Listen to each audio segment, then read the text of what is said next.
So you're thinking of moving to or buying a home in San Francisco, California? In this video, I'm going to be sharing with you the top 10 things to consider before living in San Francisco. And this is coming from someone who has lived here her entire life. So let's jump right in.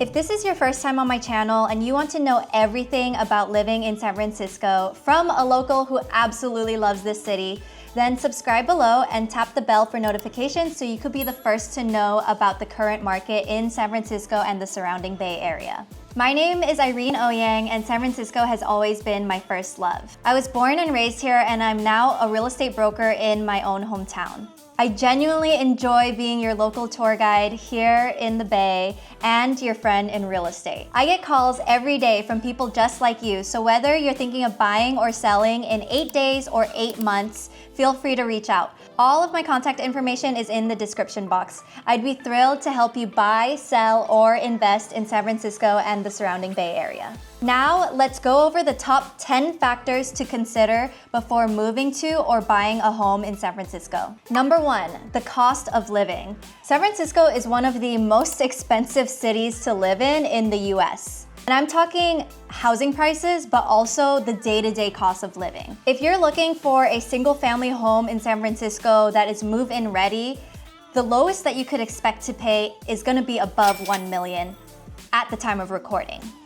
If you're looking at condos or TICs, which are tenancy in commons, or co-ops, then there is a possibility to find things under $1 million, but it is still going to be much more expensive and a lot less space than people are used to if they're moving here from the Midwest, let's say. So housing prices, if you're looking to buy, and also rent prices are going to be a lot more expensive than other areas in the US. Day-to-day costs are also going to be higher than other parts of the country. For example, just a coffee here can range anywhere from $5 to sometimes $10. Getting a meal like a lunch here, you can expect to spend about $15 and up just for a salad or a poke bowl. The gas prices here are also going to be more expensive than other parts of the country. And even for those of you who drive an electrical vehicle like I do, even the Tesla supercharging here in the city is going to be more expensive than it is just outside of the city. So cost of living when it comes to housing, but also day-to-day is going to be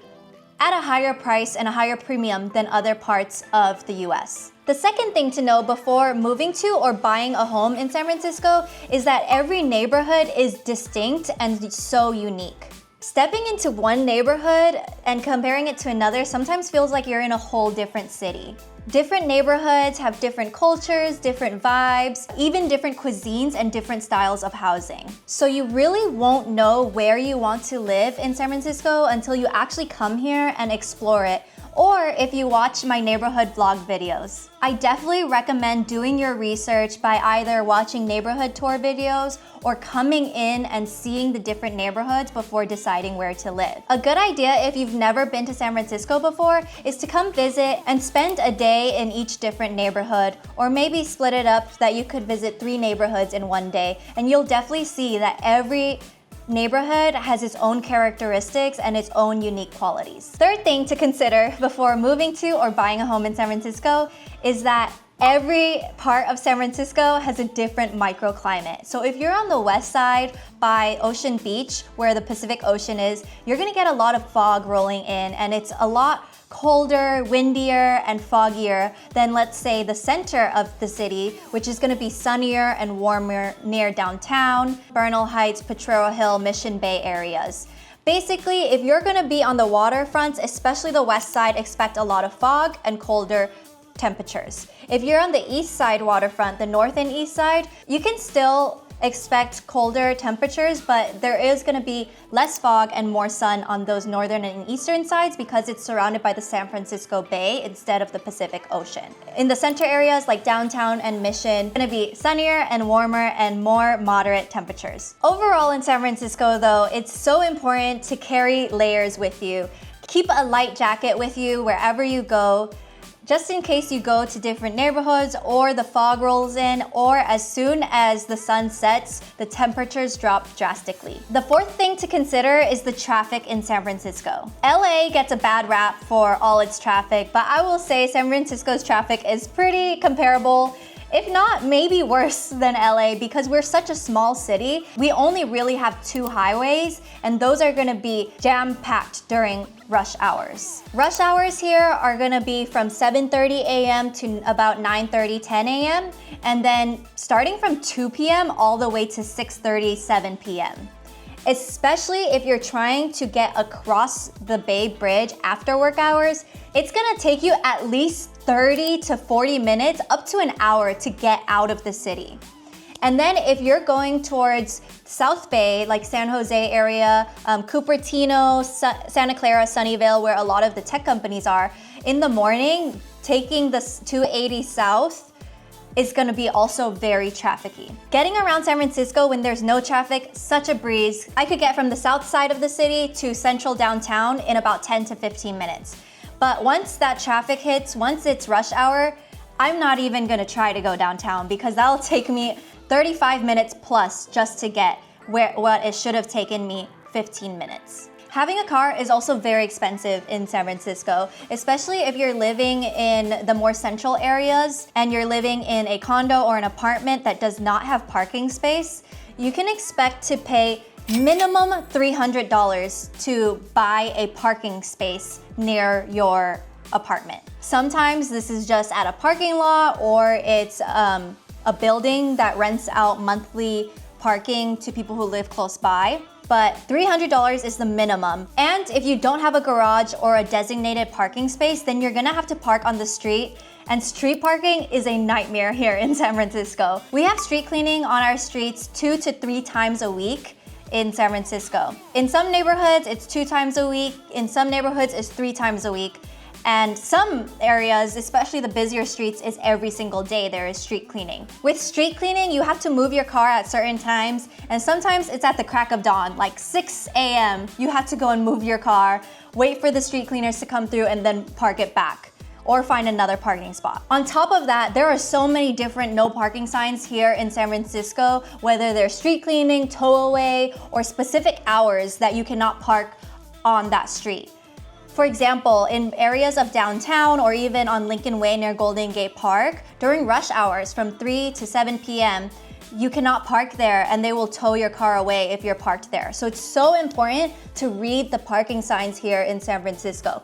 And it's so confusing because sometimes there's up to like 4 signs and you have to read which one, like, okay, am I good at this hour where I'm parking? So it's just, you have to be very vigilant and careful of where you park in San Francisco. A lot of the parking here in San Francisco too, if it's non-metered, it's gonna be like 1 hour limit or 2 hour limit. So you'll have to come and move your car if you're gonna stay somewhere longer, like living at home. But there are permits in certain areas. Like if you live in that neighborhood, then you could get a permit so that you could stay longer, but then that's gonna be an additional cost. And you have to apply for those permits through the city. And on top of that, we also have parking meters here in San Francisco. The parking meter prices vary, but typically I'm seeing around $3.75 to upwards to $5, $6, $7 an hour for metered parking.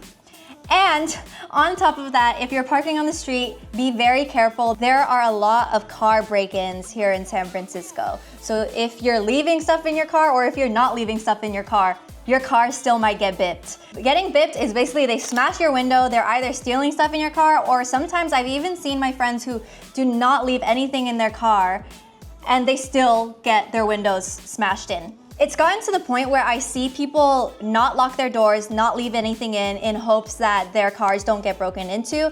And sometimes people even leave signs that say, "There's nothing in here, please don't break my windows," which I feel like that I've seen that has not worked, because I feel like when people read that, they actually want to break your window more, which is horrible. But that's just something to be aware of when you're doing street parking here in San Francisco.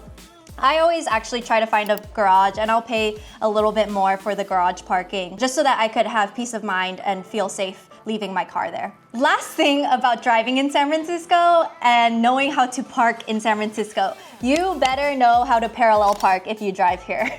A lot of my friends who are from SoCal or just not from San Francisco proper, they're used to having parking lots where you just pull into a spot, and they're not really worried about having to parallel park. So growing up here in the city, I learned how to parallel park, but not everyone knows how to do that, or it's just very daunting to do that, especially when the streets here are small, people are waiting behind you. So that's something to consider as well, is the parallel parking. And I guess the last thing I would put onto this point about having a car in San Francisco is that some of the streets are very tiny, like very small, where if there's 2 cars going down the road, you're gonna have to pull into like a driveway just to let the other car pass. And that's pretty common here in San Francisco. Another thing about driving in San Francisco, there's a lot of one-way streets. So be careful not to drive down the wrong way of a one-way street. So that's a lot about driving and having a car in San Francisco. A lot of people who do live in San Francisco, they tend to opt out of having a car altogether because of the 5th point that I would like to make. Public transportation here in San Francisco is pretty good. It may not be as good as the NYC subway system, but it's much better than the LA public transportation system. We have 3 options for public transportation. We have Caltrain, BART, and Muni.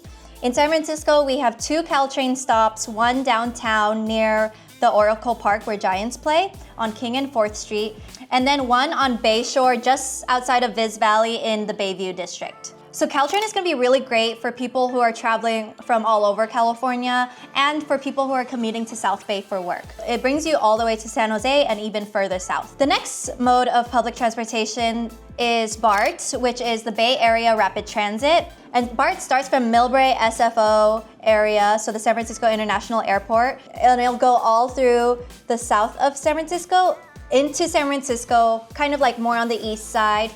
And then I'll put a map right here.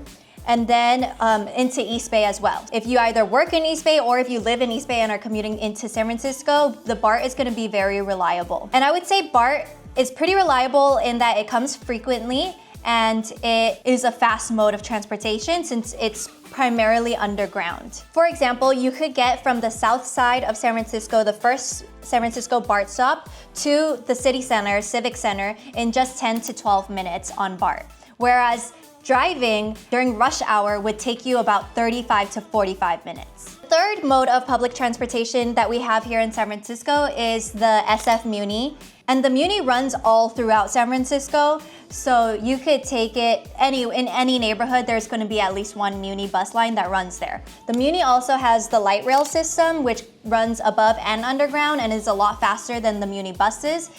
And it kind of follows a similar route to the BART. And then the Muni buses above ground are gonna be the ones that go through all the different neighborhoods. I will say that if you're taking public transportation, it's very common to have to do transfers, especially if you're going from the east to the west side of the city. Like for example, if you're taking the BART into the city and you need to get to Ocean Beach, for example, you're probably gonna need to transfer from BART to Muni. The BART or Muni light rails are gonna be the fastest and most convenient modes of public transportation, but they don't go everywhere in the city, so you will have to make transfers. We have something called the Clipper card here in San Francisco, and that is a card that you could load money onto from your phone. And actually, now you could do it like as a tap card from your phone, and that covers BART and Muni. So you could just tap that and get on the BART and Muni very easily. On this note of public transportation, I will add that another great thing about San Francisco is it's a very walkable and bikeable city if you are okay with hills. The hills are killer, but they also make for the most iconic views, which is something that draws people to San Francisco, and it is the reason why it's one of the most beautiful cities. They actually say that SF is a pioneer city and we are such a progressive city because we were built on hills.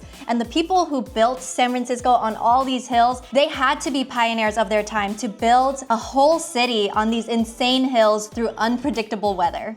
Number 6 factor to consider before moving to or living in San Francisco is to just remember that this is still a metropolitan city. And just like any other metro city, you will see unhoused folks. There is a higher crime rate than the suburbs. And there are issues going on like drug epidemics and car break-ins. So that's just something to consider when moving to San Francisco. It's definitely a city still, and it's not gonna be as safe as the suburbs or areas that are less densely populated. Number 7 thing to consider and question before moving to San Francisco, especially if you are younger and you're expecting a lot of nightlife like New York City or Miami or LA, you're not gonna get that here. San Francisco is a pretty sleepy city. Yes, we still have some nightlife, especially our bar scene is poppin'. A lot of cocktail lounges and rooftop bars have popped up over the years. But if you're expecting huge clubs with thousands of people and famous DJs like they have it in Vegas, Miami, we do not have that here. Number 8, it's something I have to mention, but honestly, it doesn't affect the day-to-day living here in San Francisco, and it is the earthquakes. We do get earthquakes, maybe a few times a year, like a couple times a year, but none of them have been as big as or even close to the 1906 earthquake. It is still something to consider though, and it's important to get your house retrofitted for earthquakes and just be prepared, have an earthquake bag ready to go just in case, because they're expecting the big one to happen eventually.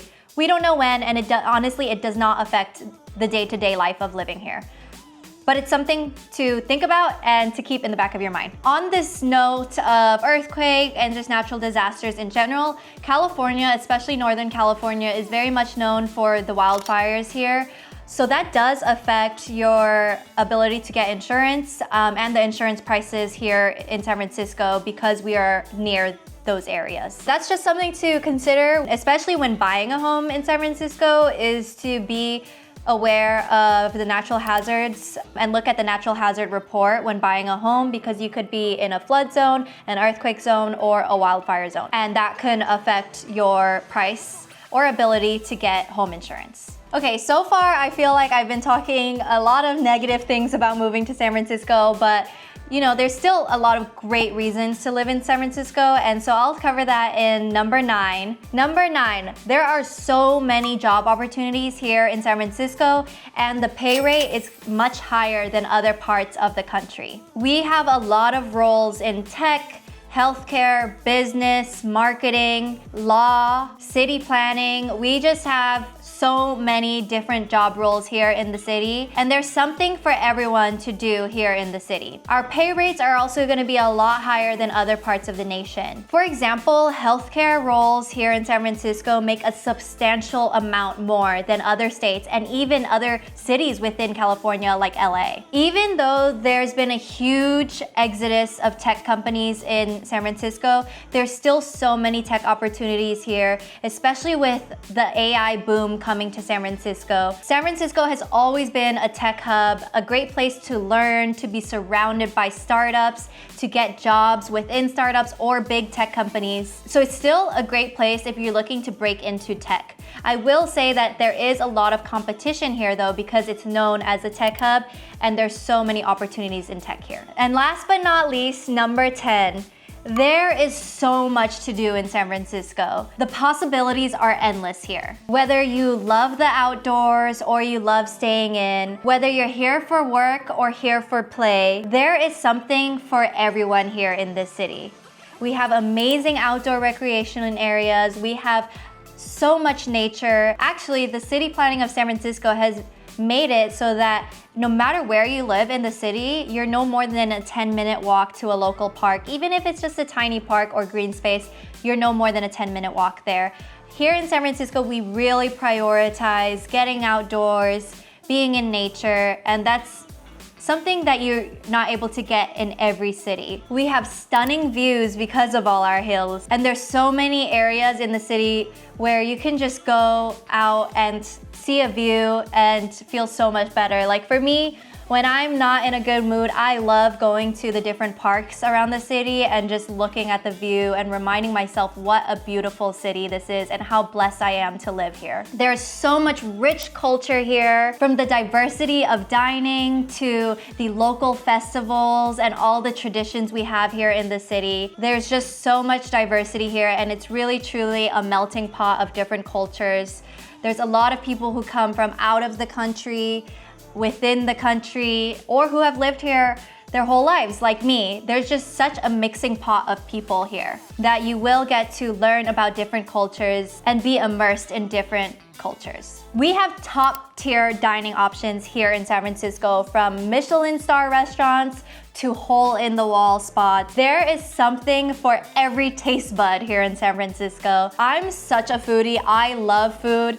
And no matter where I go, I feel so blessed and spoiled here in San Francisco because we could get any type of cuisine here in our city. And you can't say that about a lot of other cities in the nation. Food is a great way to immerse yourself in culture and also being around people of different cultures as well. We have so much community love and support here in San Francisco. That's why there's been mom and pop shops that have been around for decades. There's also so many festivals, events, and traditions around different cultures, like Carnival, the Lunar New Year Parade, Gay Pride Parade, Juneteenth celebrations, our very own 415 Day that celebrates San Francisco locals, and the resistance that we've had to build up to stay in our own city. There's a reason why people are so proud of being from San Francisco and why people still move here despite the bad rap that we get on the news and social media. SF is truly one of the most beautiful and culturally rich cities in America if you truly immerse yourself in the community. And that wraps up everything you need to know about San Francisco before moving or choosing to buy a home here. Comment below if you think there's anything that I've missed in this video. And whether you're moving in 8 days or 8 months, feel free to give me a call, shoot me a text, or send me an email. All my contact information is in the description box. I would love to help you buy, sell, or invest in San Francisco and the surrounding Bay Area. And until next time, I hope to see you around the city.